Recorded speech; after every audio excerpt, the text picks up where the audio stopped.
Things Podcast.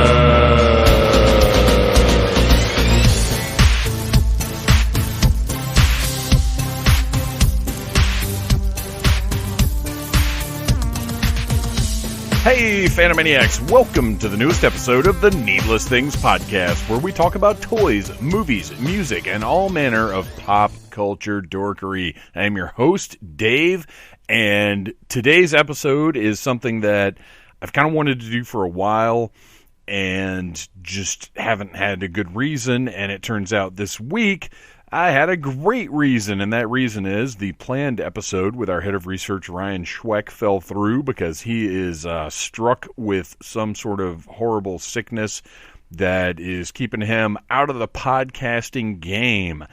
Tomorrow night, I'm going to see Birds of Prey, and there's no time. I have no time to coordinate another episode, so what I did is I went on Facebook and Instagram today and threw up a, hey, give me some questions, and was thrilled with the response from you guys. I was delighted by getting actual questions and not people who think they're funny asking dumb questions or being idiots or whatever.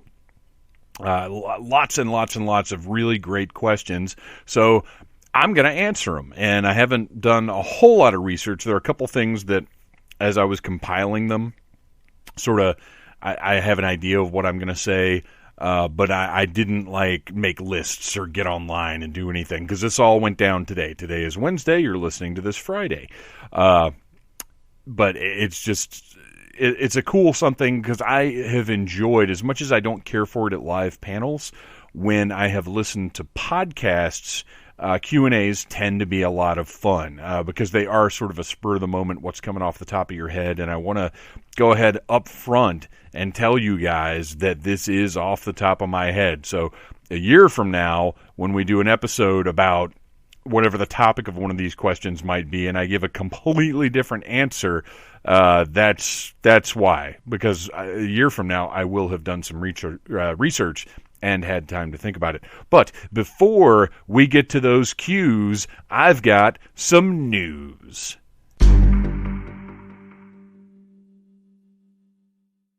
Probably the biggest toy news of the week, and I would dare say the biggest news until Toy Fair actually happens in a couple of weeks, is the announcement that the newly minted partnership between Wicked Cool Toys and Jazzwares, which Wicked Cool Toys is headed by Jeremy Padower, who used to head Jakks Pacific, was responsible for the WWE Classic Superstars line, which is probably, while it had its ups and downs, I would say it's the greatest line of wrestling toys ever created.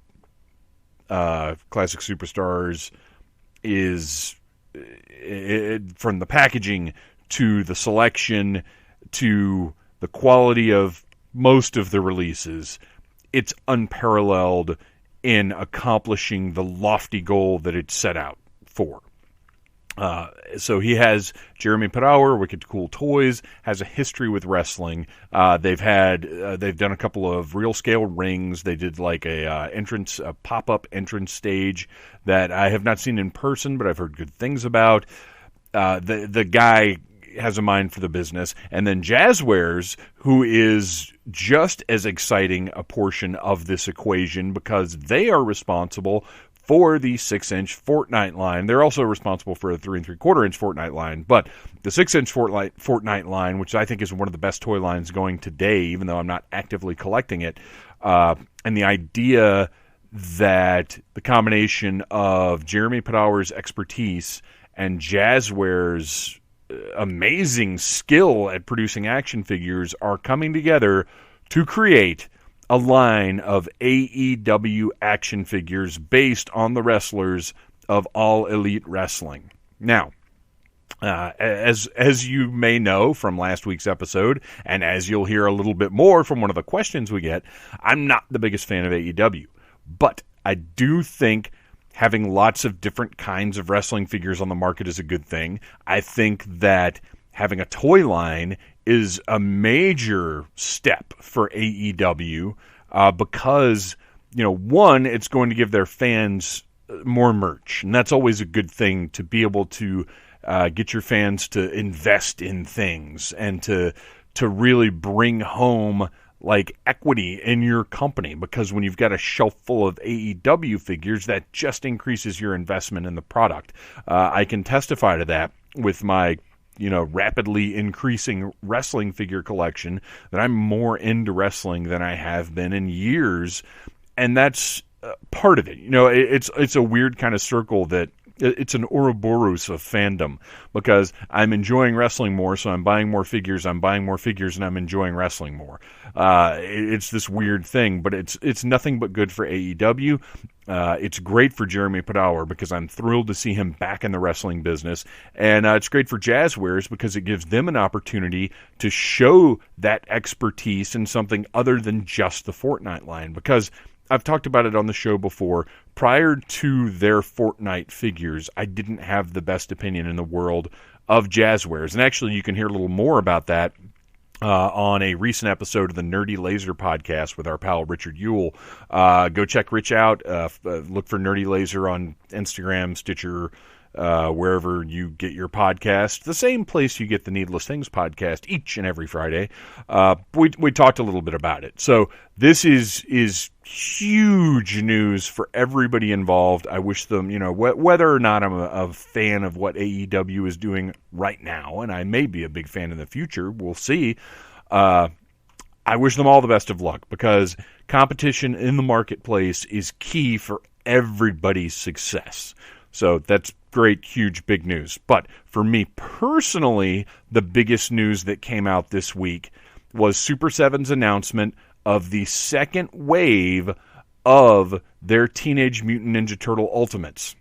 Okay, so I talked about this before. The first wave of Teenage Mutant Ninja Turtle Ultimates really, really tempted me. I didn't know what they were going to... They had been announced, but I didn't know what they were going to be exactly. And it turned out what they are is, that I should have known, the same thing as Masters of the Universe Classics. They are a modern update of the original toy line, which to me is the most exciting thing that they could have done, because that original toy line is so nostalgic to me. It has so much sentimental value to me. I didn't necessarily love the cartoon, but I loved the comic books. I loved the toys. That for me was the core of the whole thing. Is that toy line is incredible for its creativity, for its lengthiness, for the sheer prolificness of it. It's a phenomenal toy line, and now Super 7 is paying it tribute. And one of the things that I like is that there's a finite number coming out. I think they've announced 5 waves of 4 figures each. That's 20 figures. Very, very doable, very reasonable. Now, don't get me wrong. I would love for it to go on and on and on and on.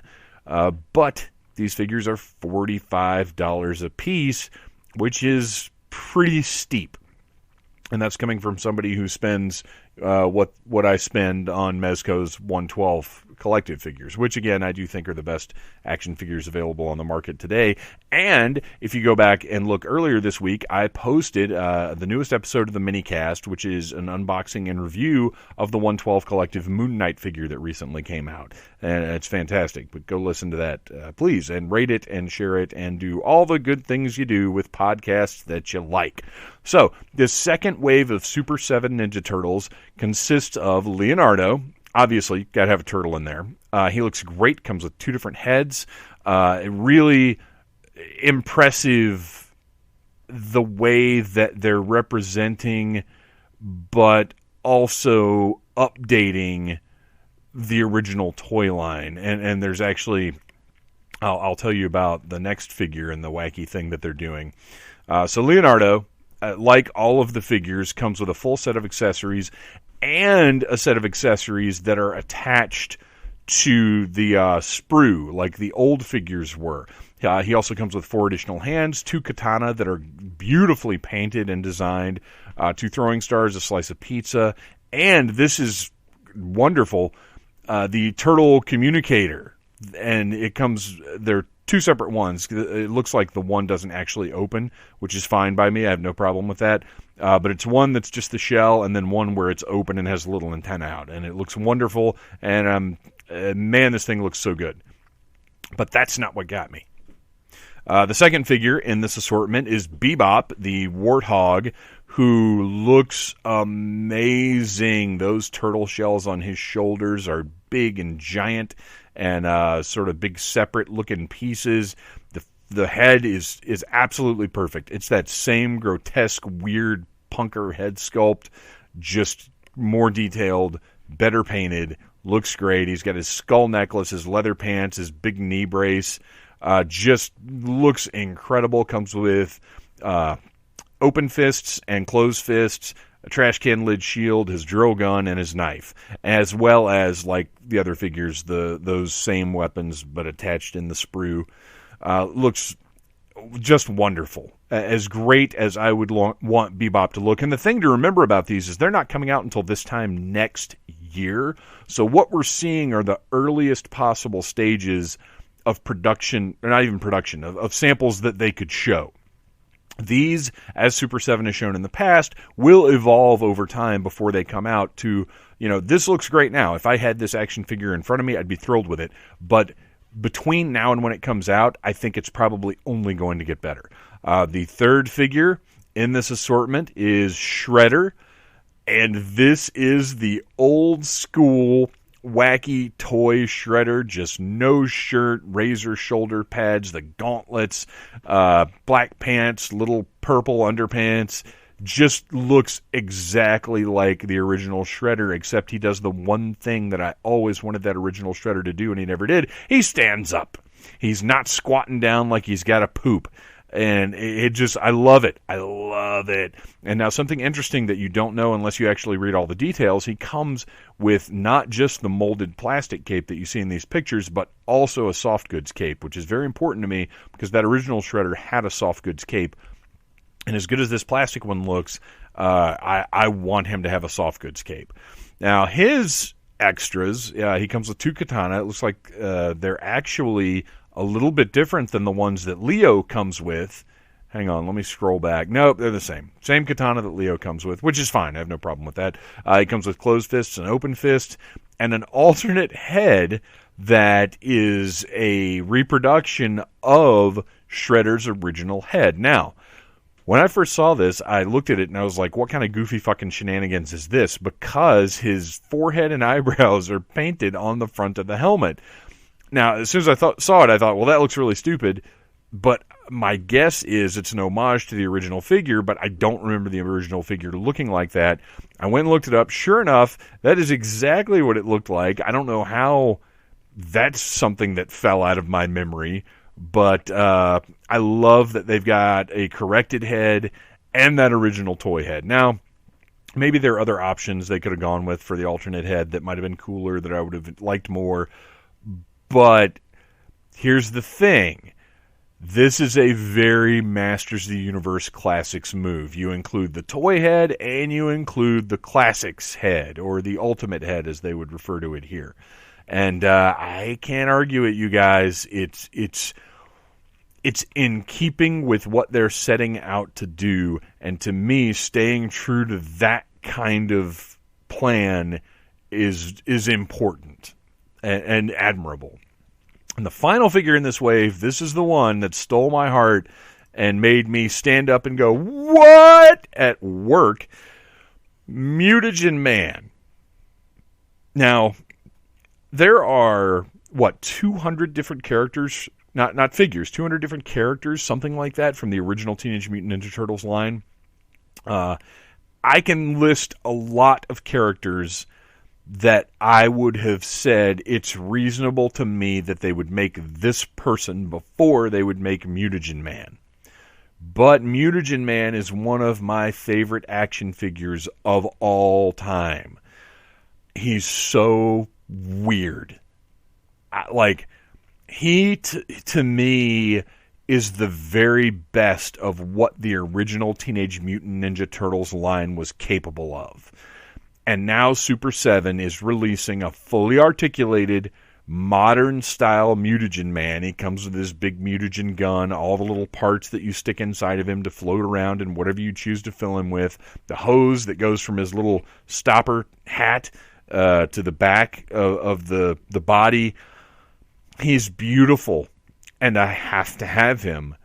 And the problem with feeling that way is that's how I end up collecting lines. That's how I ended up collecting Masters of the Universe Classics, is Scareglow came along, and he was beautiful, and I had to have him, and I was just going to buy the one, and then they reoffered Skeletor. And I was like, well, man, I'd like to have Skeletor too, and that was it. It was all downhill from there. Now I have, 16 square feet of Masters of the Universe Classics in my home. And am really tempted to order Snake Mountain, but I'm not going to do it. Not going to do it. So that is your second wave of Ultimate Teenage Mutant Ninja Turtle figures from Super 7. That's Shredder, Leonardo, Bebop, and Mutagen Man. And boy, howdy, am I tempted. All right, I think that covers the big bits of news this week. Normally I would wait one more day to record everything. But like I said, I'm going to see Birds of Prey tomorrow night. I got a couple things going on during the day tomorrow, so I gotta go ahead and get this thing wrapped up, you guys. So if you submitted a question, thank you very much. I appreciate it.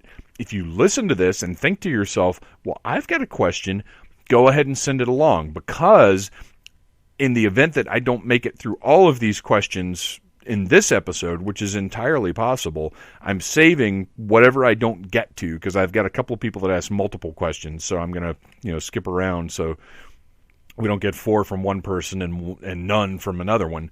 So I'm going to be saving any questions I don't get to, and any questions I get as a result of this episode, I will use on a future Q&A episode. So if you think of anything, if anything sparks your mind, you're like, gee, I wonder what Dave thinks about this, or what kind of input he might have on this thing, send it to me. Email me at phantomtroublemaker@gmail.com. Hit me up on Facebook. Go to the Needless Things Podcast Facebook group and post it in there. But if you ask a question, and it's a serious question, it's not some dumb shit where you're trying to be funny or get me or something. If you ask a real question, I will answer it 100% at some point. And if it turns out that another Q&A is going to be too far along, maybe I'll just answer it right there. We'll see. Or maybe I'll answer it there and then still answer it on the Q&A, because the question may be, or the answer may be entirely different by the time I record again. But whatever the case, here we go. Let me pull my list up. And while I'm doing that, you guys sit back and listen to our pals, the Mystery Men.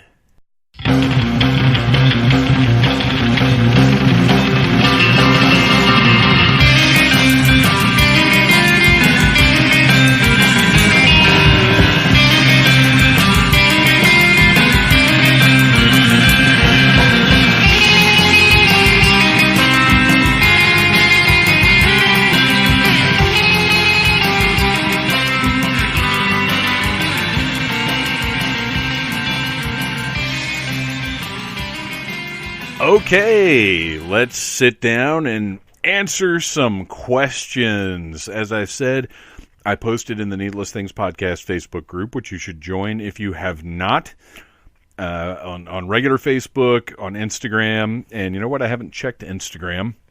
Let me take a look here real quick and see if I got any responses there. I never do. Every once in a while I'll put up like a poll or one of the little dealy deals you can do in Instagram stories, and I don't think I've ever gotten a response for anything on there. A thing where you can vote, like I've done that. Yeah, 24 people looked at my request for questions, but nobody submitted any questions. And then if I go over here, that was Phantom Troublemaker on Instagram, which you should go and follow now. And you should also follow Needless Things Podcast on Instagram. And I'm going to take a look here. There's a picture of the Moon Knight figure. And no questions. 7 people looked. I got to say, the Needless Things Podcast Instagram, I feel like should get a little more attention. But here's the thing. I give it about, not from me, I give both Instagram accounts about the same amount of content and attention, and sometimes I even try and make the Needless Things podcast stuff a little more interesting, but I have it set as a business or whatever it is, and I think, as a website. And I think that works against it as far as getting attention for anything. It's really interesting how hard social media works against independent content providers. I don't want to say creators, even though I create things, but content providers is probably something I'd be a little more comfortable with as a description. And it really is shitty how hard they make it. Here's the craziest thing in the world, though, real quick before I get to the first question. The other day I posted a picture of a WWE Elite box set of the Undisputed Era, Adam Cole, Bobby Fish, Kyle O'Reilly, that I had found at Walmart. This is a ringside exclusive box set that retails for, I want to say it was originally $60, and I think it's on ringside for $80 now. At one point, the Walmart website had it for $50. I found it for $20 in a physical Walmart store, like buried in the back of their throwaway clearance section. Bought it, rang up for $20, rang up as WWE something moments, undisputed moments. I don't remember what the heck it is, but it rang up as the right thing. It's not like it had the wrong tag on it or something. Posted a picture of that, and 230 likes, which, is, if you're comparing me to a girl on Instagram who's showing her boobs or something, that's nothing. But for me, for the independent content provider that I am, with social media working against me every second of the day, 230 likes is a record. I've never gotten even close to that on anything before, so it's very interesting that this got so much attention, and I really don't know why. I didn't use any more special hashtags than I ever do. I don't know. Very interesting.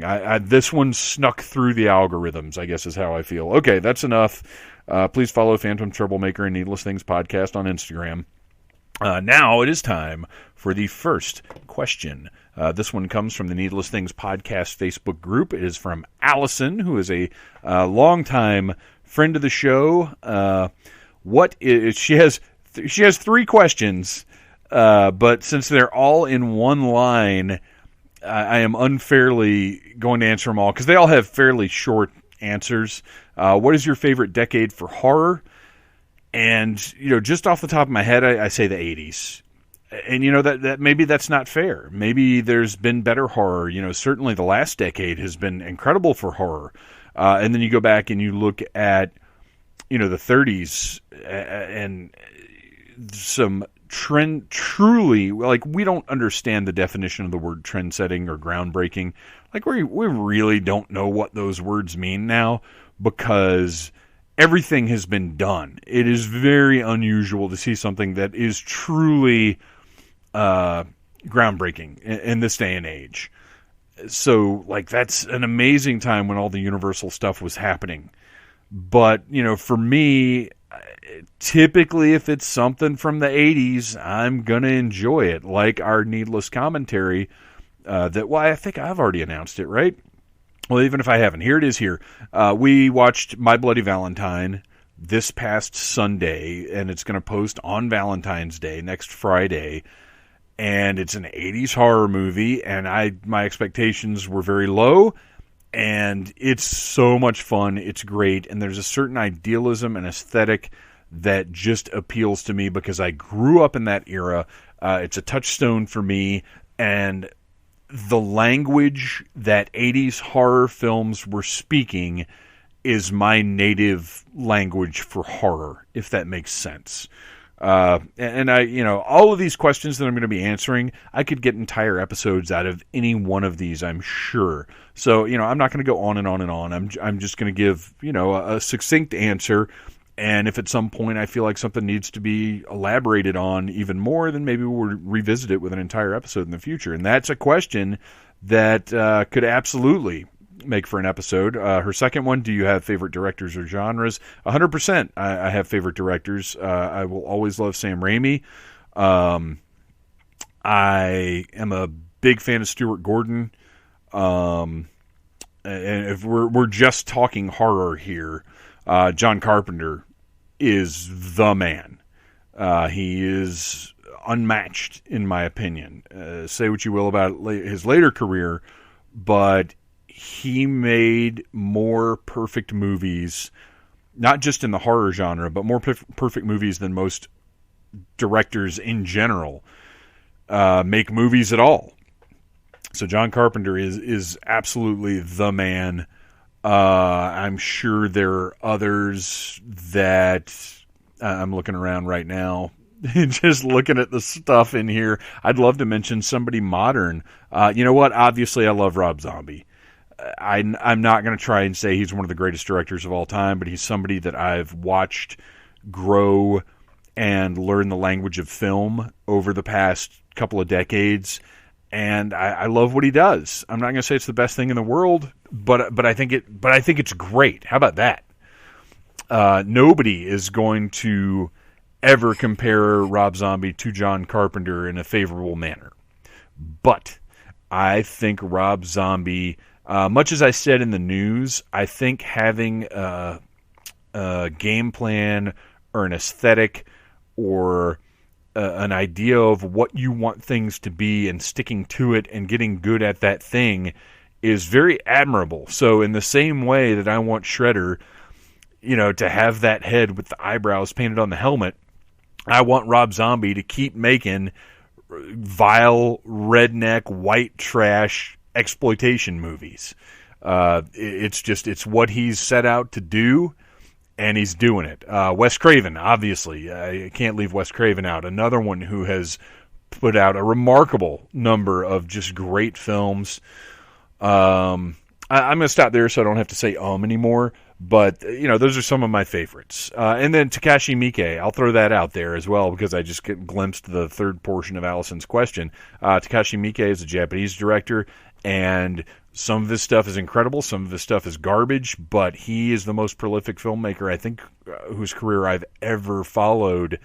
If you're not familiar with him, go check him out. He's done some crazy stuff, and one of my favorite things, even though compared to some of his other work, it's kind of tame. He did a trilogy of movies called Dead or Alive, nothing to do with the video games, that blew my mind at a time where I didn't think it could be blown anymore, and really got me into a hardcore phase of enjoying Japanese cinema, even more so than like The Ring or The Grudge did. Because those were the start of my really starting to explore that stuff. But Takashi Miike's Dead or Alive trilogy is a mind blower. Check out any of his movies, and he's even done some family stuff as well. The Great Yokai War is incredible, family friendly. I mean, it's got some spooky, creepy stuff in it, but there's nothing like you think. Some American movies that come out are hardcore. They're nothing compared to some of the stuff Miike has done. Believe me, trust me when I tell you that. Oh gosh, I can't. Gozu, I think. It's got a pig head on cover. And you guys, you're going to want to take a shower after you see that one. So anyway, Takashi Miike is very inspirational to me. He was actually featured in Eli Roth's Hostel as one of the people paying to torture people because Eli Roth has such a great amount of respect for him. Eli Roth, another guy I really enjoy. Okay, let's move on. Are you more interested in foreign or American horror? American horror, 100%. I've gone through phases from time to time where I really get into Italian stuff or I really get into Japanese stuff, and I like that, but going back to what I said about 80s horror movies, speaking my native language, there's something to that, because when I watch Japanese or Italian or whatever, one, I watch with subtitles. I never watch dubs unless it's the only option for a movie that I feel like I have to see. I can't stand it. Subtitles are the way to go. But I'm not Japanese. I'm not Italian. So the wavelength is different. I can enjoy them, and I can think like Lucio Fulci does some amazing stuff. I can, like I said, Takashi Miike, I can really get into what he's doing and be impressed with it, but it doesn't connect with my heart in the same way that a red-blooded, English-speaking horror flick does. And I'm not saying either one is better or worse, but as far as my interest, my investment, and what touches my heart the most, it's got to be American every time. And that's just culturally. I just think you're being disingenuous if you claim otherwise.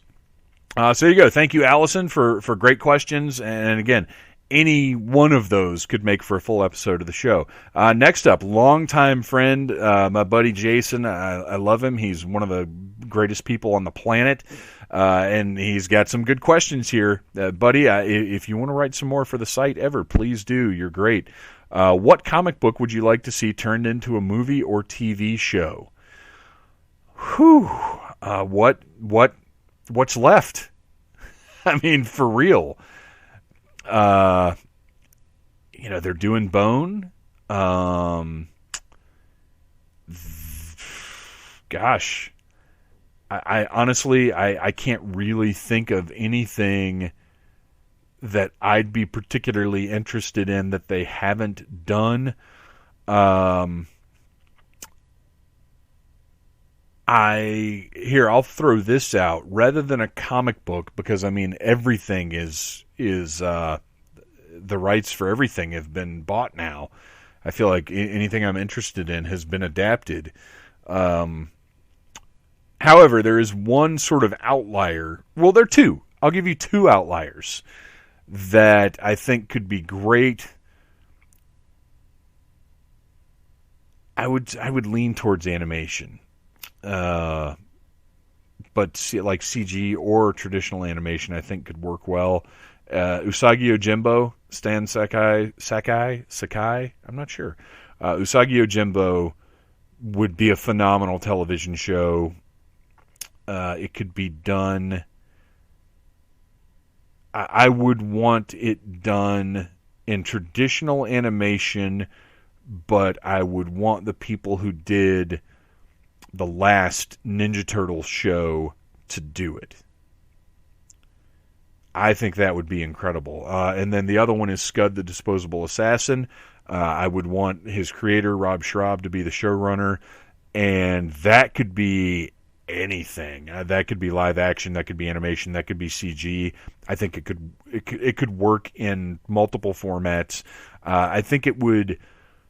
I would probably make it an Adult Swim style show, but not on Adult Swim, because I would want Rob Schraub to actually make money off of it. But I think 15-minute serial style episodes, probably an internet show, would be the best way to go. But those are two I would love to see in action. They would be very, very cool.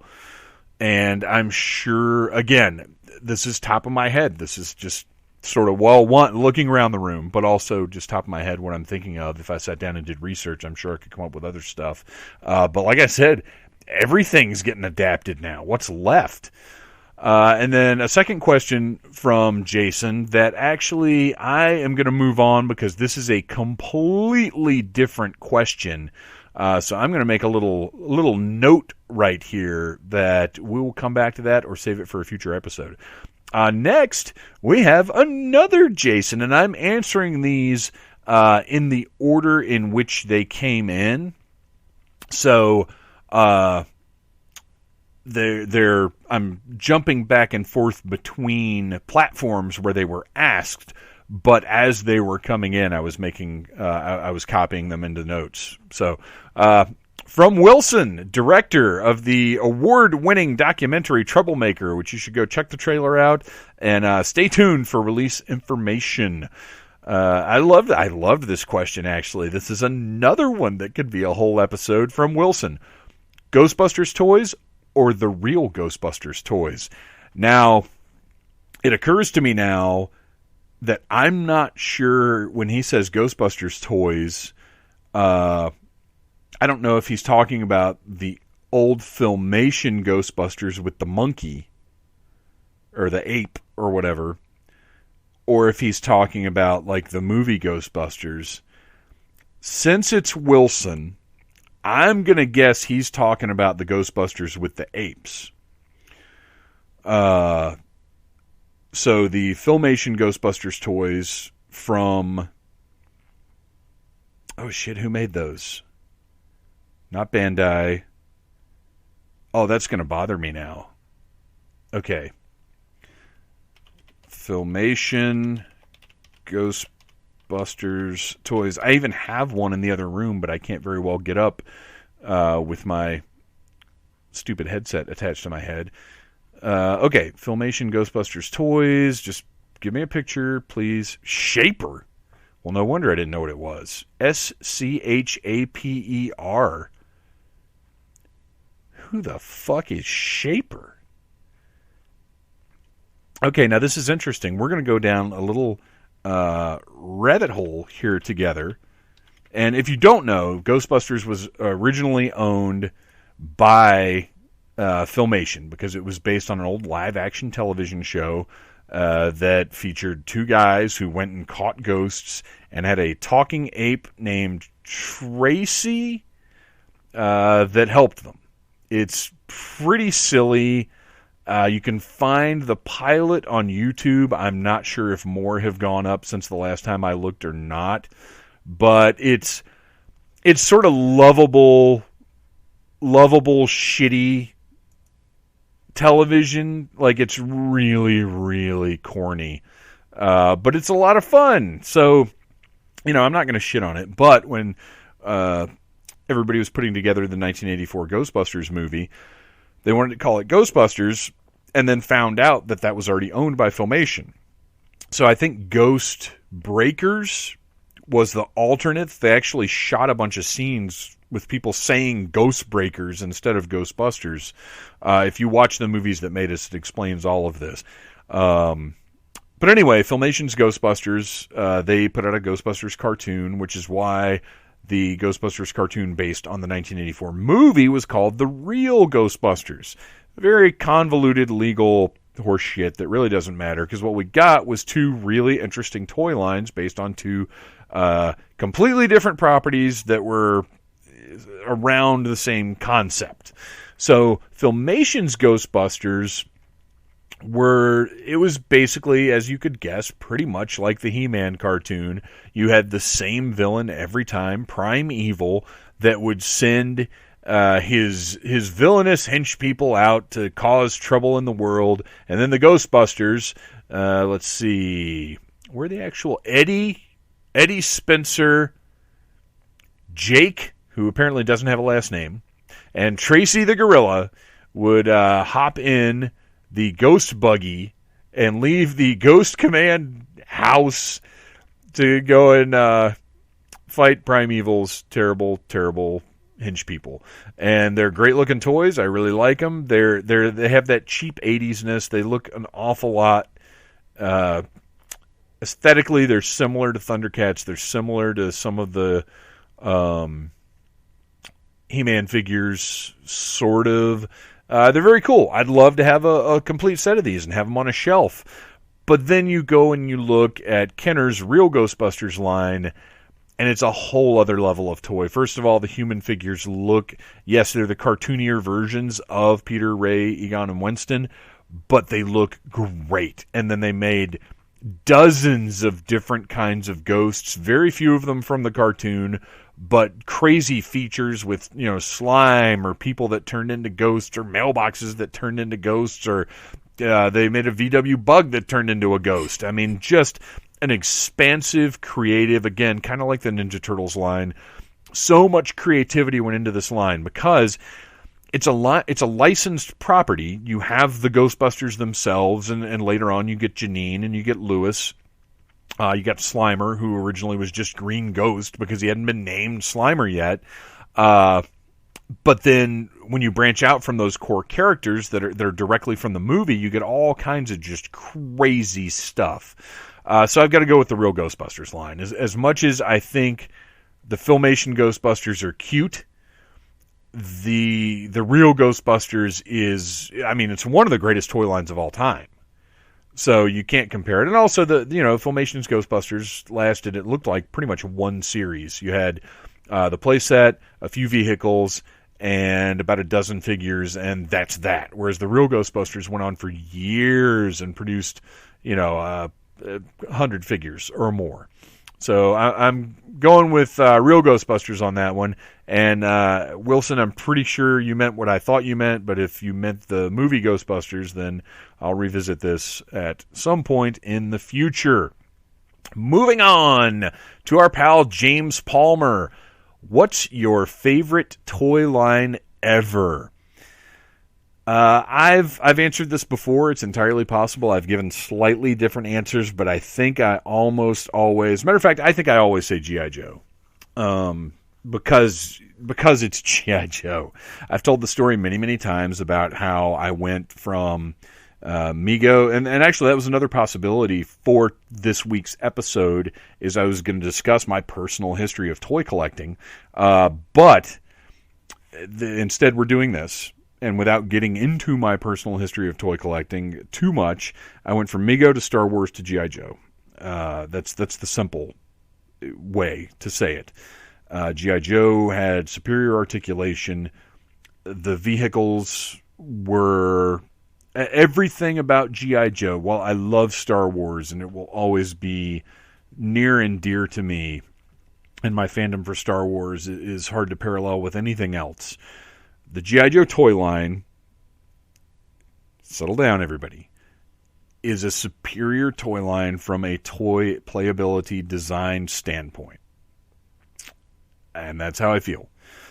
And on top of that, G.I. Joe had a cartoon at the time that went along with it, whereas Star Wars 1983, pretty much post-Jedi for me, there was no Star Wars media for a very long time. I was not a big fan of Ewoks or droids as cartoons. There was nothing tied in with the Ewok movies, and also they're terrible, as you can hear on an episode of the Needless Things podcast from 2 years ago now. Holy shit. No, it was last summer, I think, when Chad, our pal Chad J. Shonk paid us a visit from the West Coast this past summer. No, last summer. Whatever. 2019.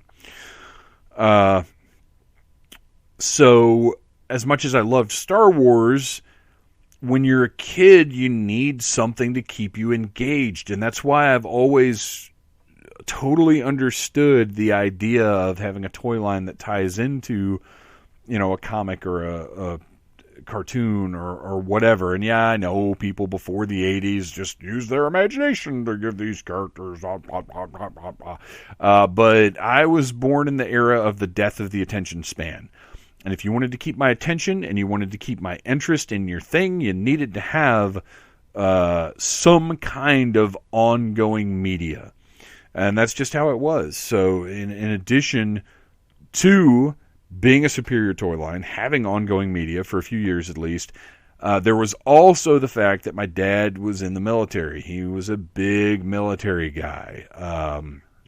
He was in Vietnam. He was in the National Guard. He retired as a lieutenant colonel. It was a huge part of his life and our lives. And he, as somebody who, maybe without necessarily being conscious of it, but I was always desperately trying to find some kind of connection with, because we had very few common interests when I was growing up. We're just different people, and that's how it is sometimes. So to have, he was all in on G.I. Joe at first anyway, before it started getting wacky. He would come home unprompted with new vehicles and new figures. It was something that we could enjoy together. And while he never could accept the cartoon because it was too silly for him, the toy line he was into. So that touchstone, that bond with my dad that G.I. Joe created, one of the few that we have, is very important and always will be to me. So there you go. Favorite toy line ever, G.I. Joe. And we have done whole episodes about that. Just go back through the Needless Things podcast archives and go visit oldneedlessthings.com for tons of articles about G.I. Joe. Let's see here. Oh, look, it's our pal Ryan Cadaver, posted in the Needless Things podcast Facebook group. Or actually, this one might have been on my regular... Yeah, gosh, Cadaver's got two good ones, but we're probably going to have to save the other one. What video game franchise would you like to see turned into a live-action Netflix series? I just read that a Resident Evil series was coming out, and which, by the way, breaking news, I didn't know that at all. More on that next week, maybe. Or actually, I'll see Ryan tomorrow night, so I'm going to ask him about that. But it got me thinking about this. What video game franchise would you like to see turned into a live-action Netflix series? Man, you know I'm not as big a gamer. So, of course, I'm going to have to look back at video games that I have a little more familiarity with. I mean, there's nothing modern day that I could say. Well, I mean, okay, look, Arkham Knight. I would love to see Arkham Knight turned into a live-action Netflix series. It'd be fucking awesome. But I don't think that's quite the answer you're looking for. So I'll try and think about, what else might be good. I mean, I don't play a whole lot. I think, you know what? Here you go. I'm going to go with an answer that you may realize is kind of obvious. I'm talking just to Ryan now. Everybody else just turn it off. I'm just talking to Ryan.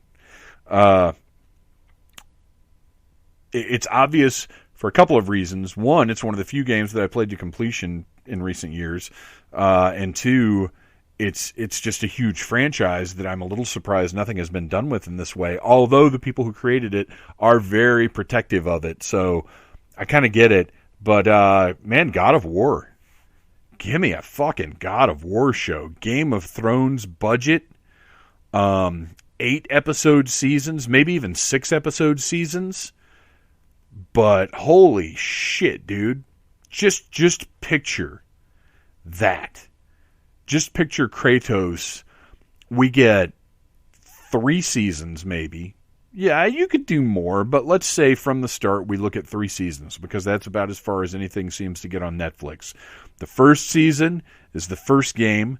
The second season just sort of takes the best stuff from the middle games, and then the last season, he's got his son, and they're off. Man, and I'm not saying adapt the games directly, because how boring is that? We've already done that story. But take the concept of this fallen warrior trying to redeem himself. Well, first out for revenge, and then later trying to redeem himself. And make it a show. Don't adapt the games directly, because one, what's he going to just run around fucking swinging his fiery chains around for an hour? Obviously, you can't do that. But take the core concept of this Spartan and build a narrative around it. And I'll tell you what, and this is going to sound obvious, but it excites me just thinking about it. Get the people that did Spartacus, the first season of Spartacus. I think they did all the seasons. They just changed actors. But get the Spartacus people on this. I think it's Stephen S. DeKnight. Is that who it was that was running that show? Woo, baby. I would be 1,000% on board for that. Just imagine, let's cast, because I've heard different casting ideas for Kratos, because obviously people have talked about some sort of adaptation of God of War. But here's my Kratos. Because when the new one came out, this is exactly who I thought of. Let's get Tommaso Ciampa, since how much longer has he got left in the ring? I'm glad his neck surgery worked out and he's having badass matches again. But let's transition this guy to acting. Cast him as Kratos, because who the fuck else are you going to cast that looks exactly like Kratos? And just let him go. Because we already know the guy can act. We already know he can be intense. He can be violent. He can be crazy. He can be quiet and stoic. What a guy. What a concept. Let's make God of War on Netflix happen. Okay, moving on. We got time for a few more here. This is actually pretty great, because it means I'm going to have a lot left for another one. And having enough left for another one means there's a better likelihood that it'll happen sooner. Because if I end up with enough questions left here for a whole other episode, which it's looking like will be the case, I'll just do another one next month. Because this is fun. I'm enjoying this. Okay. Andrew, this is on my personal account. Are the 1980s Muscle Men series gaining any value? And a little smiley face with the glasses on it, so I have to explain this one. This is Andrew, who is a childhood friend of mine. I I've talked about it before. I don't tend to have long-lasting relationships. It's just not something. I don't know if it's obviously me, but I just don't maintain contact with people for all that long. And I'm not. Andrew and I aren't like palling around or anything, but we reconnected on Facebook and have exchanged pleasantries every once in a while. But one of my clear childhood memories is of me and Andrew going outside to a little section. My parents' house that I grew up in, the basement door had sort of a brick, like we were on a hill so that the back of the house on the first floor was level with the ground. And then a hill went down so that you could get down to the foundation of the house and the basement door. I don't know how well I'm explaining that. And there was a brick wall that went out from the basement door. It was like a retaining wall. So it was almost like this little nook in the hill where you went down into the basement. It was a really cool little design, cool little area.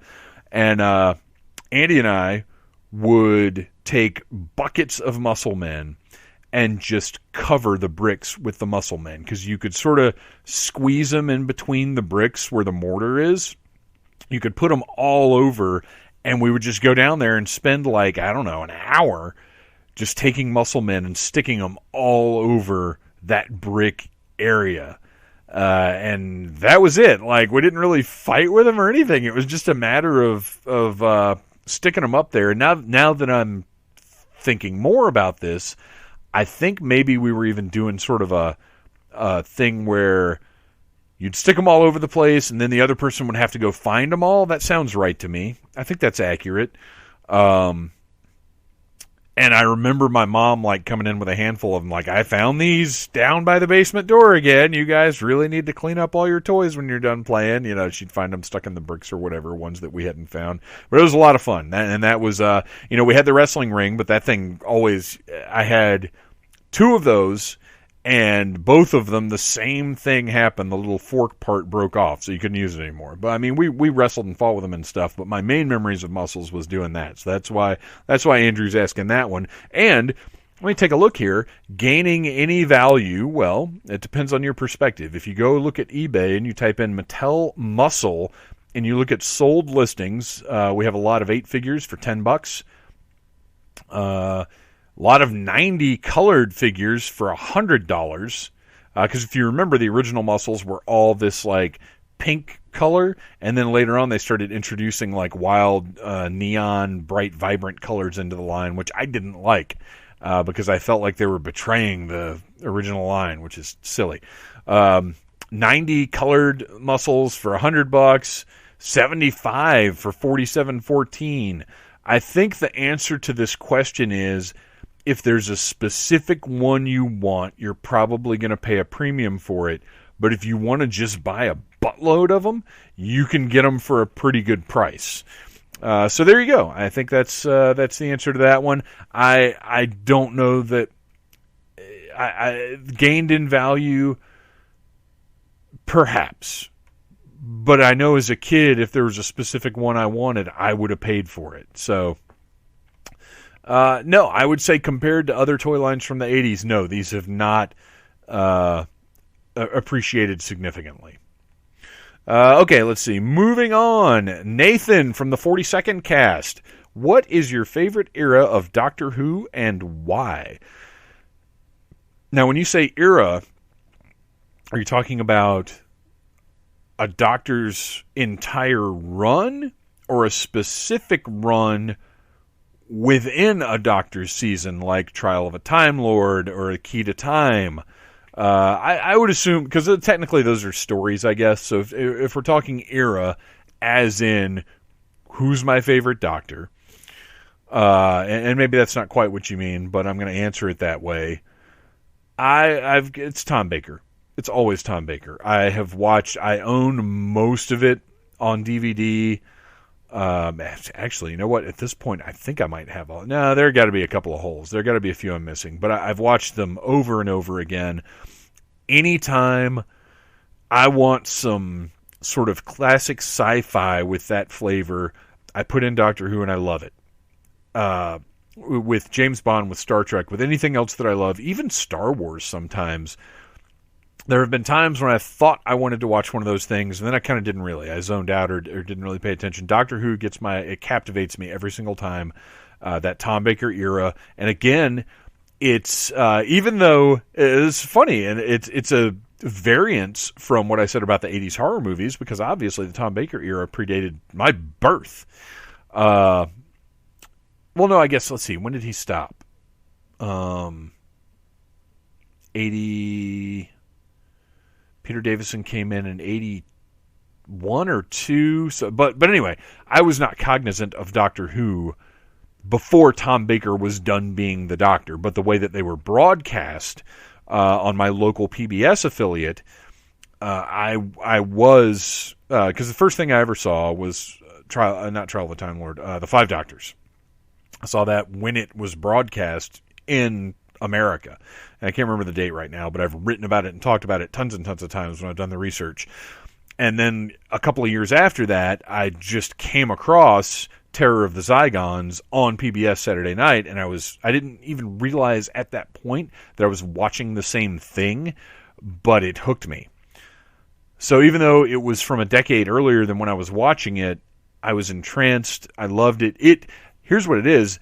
That taught me the language of Doctor Who, taught me the language of episodic science fiction, and so that's why that's my native language for that kind of science fiction and for Doctor Who, and it's why I'm having, modern Doctor Who, as it's gone on, has gotten further and further away from that style. And I'm not talking about the social consciousness that the show displays, because that's always been there. That's inherent to the show.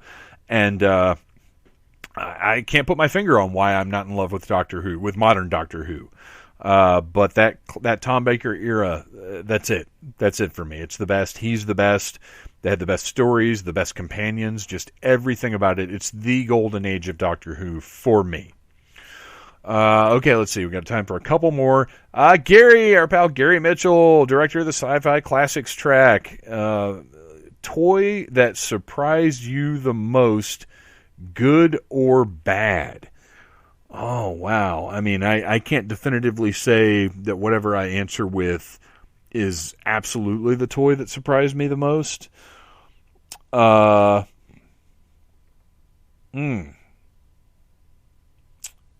me to think historically would take more thinking and reminiscing and personal research than I want to devote to this episode right now. But I will say, as far as recent things go, the toy that surprised me the most is the Storm Collectibles Hulk Hogan, the Hulkamania Hulk Hogan, the all red and yellow. It blew me the fuck away. There have been a couple other toys that have really been excellent, but I kind of was expecting them to be excellent. This one, my expectations were kind of middling, because it really, I thought, it's probably going to be a little nicer than one of Mattel's Elite figures, but the pictures online, I wasn't crazy about the elbow joints, and I don't know.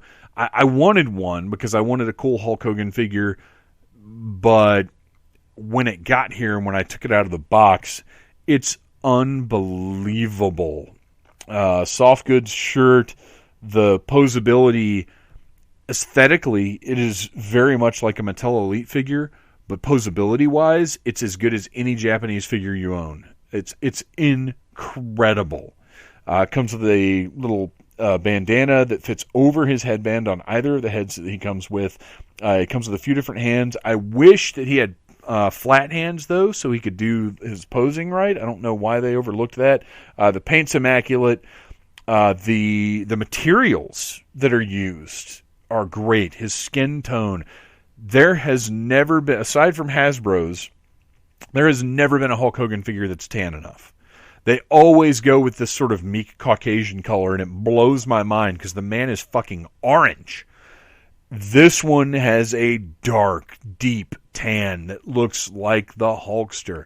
I'm telling you, this figure, it's expensive. It's going to cost you $40 to $50 depending on where you find it. If you get a really good deal, you might get it for around 30 to 35. Worth every penny. It's the best. Yeah. It's the best wrestling figure that I own or have ever owned. It's unbelievable. And I was very surprised. I wasn't surprised that it was good. I was surprised that it was incredible because I didn't expect that. As far as bad goes, because I want to give you a bad one too because I think that's fun. I'm trying to think if I've ever been absolutely just shocked that a toy was bad. And it's hard to talk about stuff that's bad or negative because I think we tend to avoid things that we know are going to be bad. So I guess for me it genuinely is a surprise when something is bad. Just off the top of my head, the last real, the biggest piece of shit I can remember was a Jakks Pacific CM Punk figure. It was a 12-inch figure, and it was just garbage. The articulation was bad. The paint was bad. It looked like shit. The aesthetics weren't good.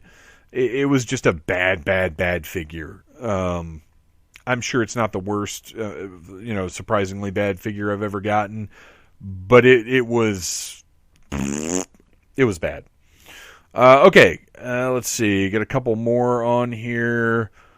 Let me get a couple of easy ones. Oh, this one's easy. Rich from Nerdy Laser, who I mentioned before, and who you should go find, the Nerdy Laser podcast, wherever you get your podcasts. After 3 from Hell, do you want to see another entry into the Firefly series from Rob Zombie? Yes, I do. I want to see 3, 5, 10 more. I want to see as many more as he can possibly do. Sid Haig's, the loss of Sid Haig is very sad, but Richard Brake, I felt, breathed new life into the family and into the franchise, and I think there's the potential for lots more stories with the Fireflies with the way that 3 from Hell ended. I thought 3 from Hell showed a different level of maturity and expertise from Zombie. I think it's Cherry Moon Zombie's best performance, and sorry, needed to hydrate there. Yes, I want more. 100%. Absolutely. Let's see here. Too complicated. Another one from Ryan. Save this one from Schweck. Rate your top. No, Sharon, I'm sorry. That's a whole episode. Okay, we got to get to Corey. Corey from the Spooky Dudes podcast. Also, check that show out on iTunes, Stitcher, Spotify, wherever your podcasts are found. Go check out Corey. Oh, this one's pretty easy. What is a line of pop vinyl figures you'd love to see that Funko hasn't given us yet? There is no line of pop vinyl figures I'd love to see because, honestly, I'm not that into pops. Every once in a while I'll pick them up when they sort of tickle my fancy, but they're not something I seek out necessarily. And, we've got a couple dozen sitting around the house when it's a specific character that we think looks cute in that format, but it's not a toy line I put any thought into whatsoever. But in the spirit of answering the question, what is a line of pop vinyl figures you'd love to see that Funko hasn't given us yet? I mean, what haven't they given us yet? I don't even know. Bucky O'Hare. There you go. Let's see. And then Corey's got like 3 more questions that are all going to have to wait. Matter of fact, they might make for a good episode in and of themselves or a live stream or something. That is too long. Oz, why do you hate Krull? Because it fucking sucks. I think we've covered it thoroughly enough. Okay, this is a good one. Okay, I've got 2 more. 2 more, and I'm going to take the rest. And look, if I didn't get to your question, I'm sorry. But at this point, if I didn't get to your question, it's because it's too good, and I have to save it for when I have more time. And I will absolutely be doing one of these next month because I have enough questions left to do it again. So, final 2 questions. From Sally, one of the nicest, most wonderful people I've ever met in my life. If you could have any costume made for you for free, no matter how elaborate, what would you choose? Now, I have answered this before, but it's been years. But my answer has not changed. I want one of the crew uniforms from the Star Trek original cast movies.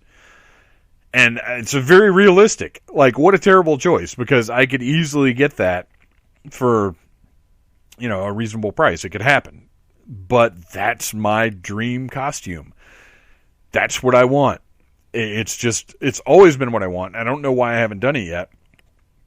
I probably could have gotten one of those for the same price that I got my Sir Davos costume, although the Sir Davos was very special to me because it's not something you really see a whole lot, which made it a priority. When I found somebody that was making it, that really got me because he's my favorite character on Game of Thrones. But yeah, that's it. I want one of those Star Trek original crew movie uniforms, the Starfleet uniforms. They're incredible. They're one of the greatest uniforms in science fiction, I think. And I need one, and I'll get one at some point. Finally, the last question from Pete. Thoughts on AEW. And for that, my friends, I tell you, go and listen to last week's episode of the Needless Things podcast, State of Wrestling 2020, and find the answer to thoughts on AEW. You get a little taste of it in the news. You know what? I've got one more. Let me pick somebody that didn't already ask a question. Okay, this is it. We're going to end with Thomas. Thomas asks, which, by the way, that's my dad's name. Thomas asks, at what point did you switch from toys are for playing to toys are for collecting? Now, you guys, if you know me, you know that I am all about being genuine. I try not to have any sort of artifice or be fake or say things just because I know they're going to elicit a certain reaction, whether it's approval or dismay. I try my best to be a straight shooter and to tell it like it is. If I were a different person, if I were a different toy reviewer, if I were a different podcaster, I might say, toys are always for playing. That's just, you never stop playing with toys. And to a certain extent, that's true, because when I'm opening up, when I'm reviewing them, I'm playing with them, I'm posing them, I'm testing out the accessories, I'm seeing what all the different features do. But by the definition, or from what Thomas is asking, my assumption is toys are for playing means from sitting on the floor and setting up elaborate scenarios where Cobra kidnaps Stalker and the Joes have to pick their vehicles and their soldiers to go on a mission to get Stalker back from the Cobra headquarters. And the Cobra headquarters is set up under your parents' bed upstairs. And that's all the vehicles are lined up, and you've got this big war brewing, and you're on the floor, and you're making Destro talk like this, and you're making Duke say, "Yo, Joe, let's go get him." And Sergeant Slaughter comes up and he says, "You maggot, I'm gonna knock you out."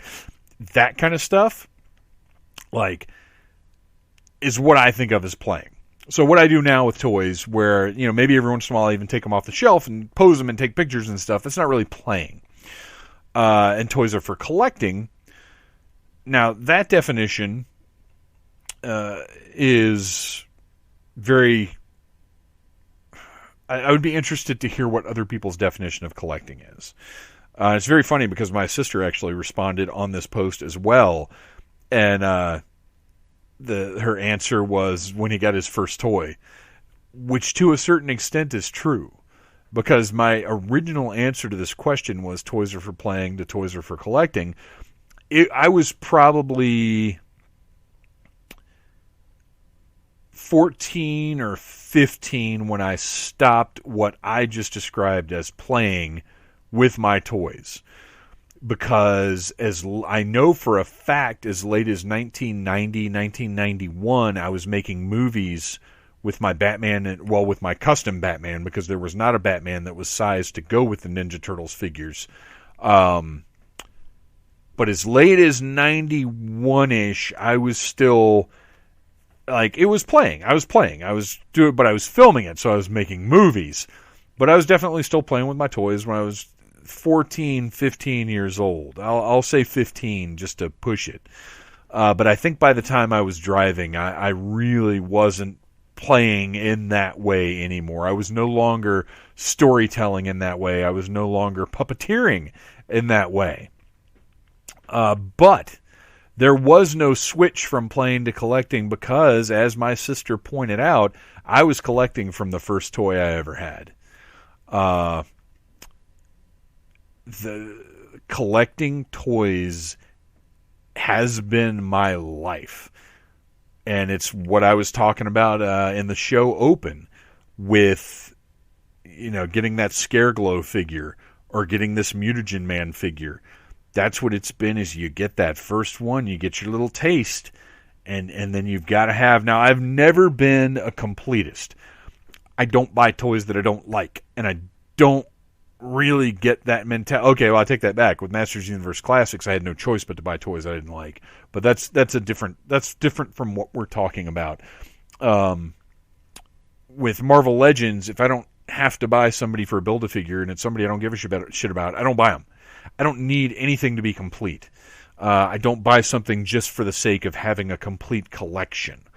But once I start with a line, I want everything I want from that line. It is very hard for me to say, you know what, I don't really need that. And I've been trying to do better at that over the past couple of years. And I'll go through spurts where I do really, really well with, you know what, I don't really need that. But as a matter of fact, just recently, with the Masters of WWE figures, the Masters of the Universe WWE crossover figures that are hitting Walmarts now, I have actually said no to those several times now. So I think I'm past the problem zone with those. I've walked by them in the store, 6, 8, 10 times now, and no longer feel tempted. And that's the problem, is you give in on that impulse where you're like, man, that figure looks cool. And if you follow me on Instagram, you saw, I can't remember the name of the toy line right now, but it's a little wrestling guy and a little army guy. Looks basically just like Duke from G.I. Joe. They've got tons of articulation. They're about 5.5-inch figures. They look great. And I impulse bought the shit out of those. But I got them. They're great. And once I was home, I was like, you know what? I don't need a shelf full of these. They're really neat. I like them. I'm glad I've got these two. And I'm done. Unless they make, if I see something really phenomenal, I'll probably pick it up. But this is not a line I'm going to collect. Like I do with Marvel Legends, or like I did with DC Universe Classics. So I don't buy things for the sake of, I've got all of Wave 6 of this. That's just not how I roll. There are Predators from NECA's. As much as I love Predator, as much as I love NECA's Predator line, there are Predators that I have skipped because I've looked at them and just thought, this isn't different enough. This isn't going to pop enough on the shelf. I just don't need this one. Same thing with Aliens. So, but I have been a collector my whole entire life. When I get into a line, I want everything I want from that line, and I was that way when I was a kid, and I never really stopped collecting toys. I would say from, and I don't want to get into my whole history of toys, but around my post-high school to when I moved out on my own, so really only about 2 years, I didn't really collect as much, but that's not even fair to say, because Kenner Star Wars relaunched in 95, and that got me back in full bore. So I don't know, maybe I never stopped collecting really, but I've always been a collector. So there you go. That is your Q&A. And I absolutely I'm sorry if I didn't get to your question, but I will get to it next time, because what I'm going to do is I'm going to take all of the questions that I did not answer in this episode. I'm going to put them in a bundle, I'm going to keep them in my notes. And when I solicit for questions next time, these will be the ones I get to first, no matter what. And next month, I will do another Q&A because that was fun and I enjoyed it.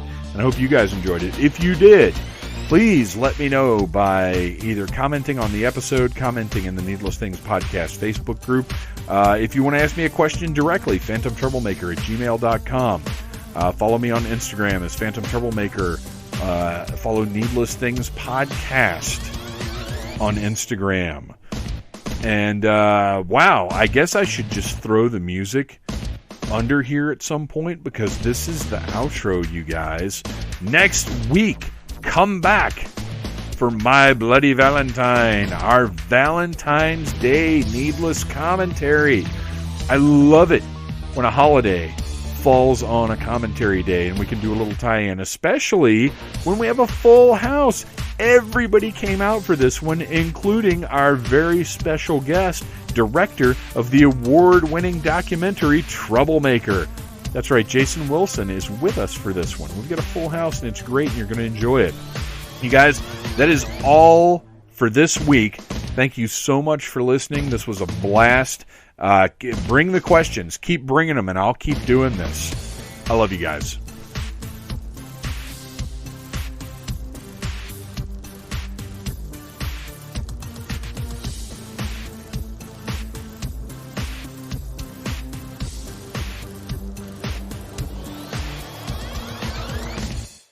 Thank you for listening to the Needless Things Podcast. You're the best. You can find the show on iTunes, Stitcher, Downcast, or in the ears of a Trader Vic's employee.